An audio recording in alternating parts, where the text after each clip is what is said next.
ইরানের সক্ষমতা না বুঝে কেন ইরানের মারতে গেলেন? আগে ইরানের সক্ষমতা বুঝতে হবে। সারা জীবন ফিলিস্তিনিকে টুংটাং টুংটাং করে মেরে এসেছেন, মনে করেছেন ইরান তেমনটাই।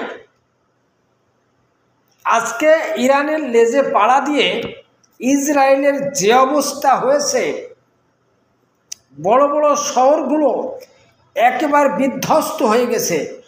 সেখানকার মানুষগুলা হাহাকার করে কাঁদছে। যেমন ফিলিস্তিনির মানুষ কেঁদেছে, ফিলিস্তিনির আবাল থেকে বৃদ্ধ পর্যন্ত যেভাবে হাহাকার করে কেঁদেছে, না খাওয়াই, না খেয়ে, পানি না পেয়ে শিশুরা পর্যন্ত মৃত্যুবরণ করেছে। আজকে ইসরায়েলের অবস্থাও সেটাই হতে চলেছে। ফিলিস্তিনের নাগরিকরা তাদের উপাসনায় যেয়ে যেভাবে কান্নাকাটি করেছে, আল্লাহর কাছে ধর্ণা দিয়েছে, আজকে দেখেন ইসরায়েলরা তাদের ধর্মশালায় যেয়ে কান্নাকাটি করছে, আরাধনা করছে। ফিলিস্তিনি ধ্বংস করেছে ইসরায়েল, আর ইরান ধ্বংস করল ইসরায়েল। ফিলিস্তিনি ধ্বংস করেছে ইসরায়েল, ইসরায়েলকে ধ্বংস করল ইরান। আর বেশি দিন যদি এইভাবে চলতে থাকে, ইরান যদি আর কিছুদিন এইভাবে চালাতে থাকে, ইসরায়েল বলে কোনো দেশ থাকবে না। একদম মাটিতে পরিণত হয়ে যেত এবং তামাকো হয়ে যেত। এমন অবস্থায় ইরান আক্রমণ করেছে। এটা ইরানের দোষ ছিল না।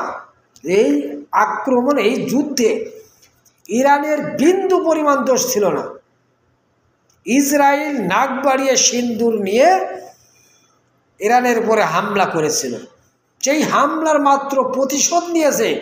এই সামান্যতম প্রতিশোধের কারণেই ইসরায়েল ধ্বংস হয়ে গেছে। আর যদি কঠোরভাবে চতুর্দিক থেকে আক্রমণ করত, তাহলে ইসরায়েলের মতন দেশ আর মানচিত্রে থাকতো না। ফিলিস্তিনি শিশুদের মুখ তাকালে, তাদের হাহাকার দেখলে, বাচ্চারা মাটি খায়, বাচ্চারা ঘাস খায় শুধু বাঁচার জন্য। মা হারা, বাবা হারা, পরিবার হারা, আত্মীয় স্বজন হারা, কেউ কারোর চেনে না।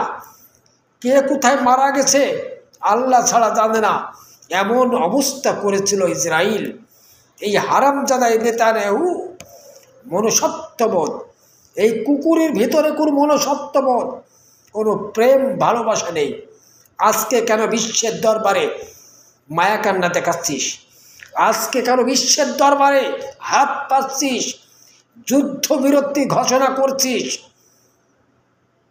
আগে বুঝতে হবে, আগে বোঝা উচিত, প্রতিটা মানুষের বোঝা উচিত যে প্রতিটা মানুষের শরীরে রক্ত আছে, প্রতিটা মানুষের শরীরে ব্যথা আছে, প্রতিটা মানুষের ঘাত প্রতিঘাত আছে।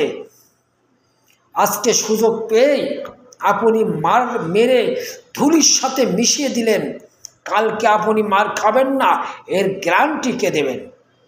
যেমন